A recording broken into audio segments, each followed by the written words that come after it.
सहारा enterprises तुमच्या स्वप्नातली गाडी आता कमी किमतीत.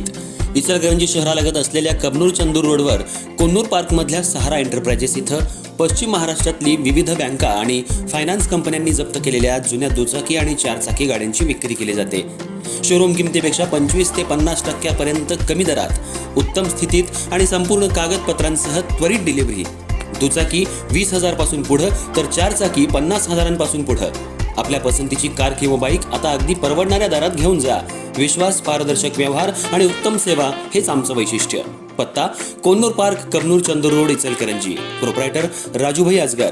संपर्क 8055810910 आणि 9860785786.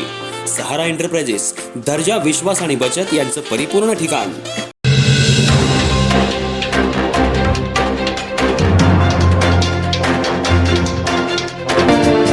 गेल्या काही दिवसांपासून सुरू असलेल्या मुसळधार पावसामुळे पंचगंगा नदीच्या पाणी पातळीत मोठी वाढ झाली होती. मात्र शनिवारी सकाळपासून पावसानं विश्रांती घेतल्यानं पूरग्रस्त नागरिकांना काहीसा दिलासा मिळालाय. सध्या पंचगंगा नदी 57 फुटांवर स्थिरपणे वाहत असून परिस्थितीवर प्रशासनाकडून सातत्यानं लक्ष ठेवण्यात येते. राधानगरी धरण 100% भरलं असून कोयना धरणातही सुमारे 85% पाणीसाठा झालाय.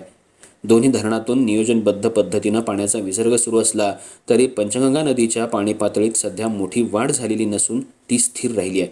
त्यामुळं नदीकाठच्या नागरिकांना तात्पुरता दिलासा मिळालाय. दरम्यान कृष्णा आणि पंचगंगा नद्यांच्या संगमावर वसलेल्या श्री क्षेत्र नरसोबाची वाडी इथं पुराचं पाणी मंदिर परिसरात शिरलंय. त्यामुळं परंपरेनुसार दुसरा दक्षिणद्वार सोहळा पार पडला. मंदिर परिसरात पाणी आल्यानं भाविकांना खबरदारी घेण्याचं आवाहन करण्यात आलंय.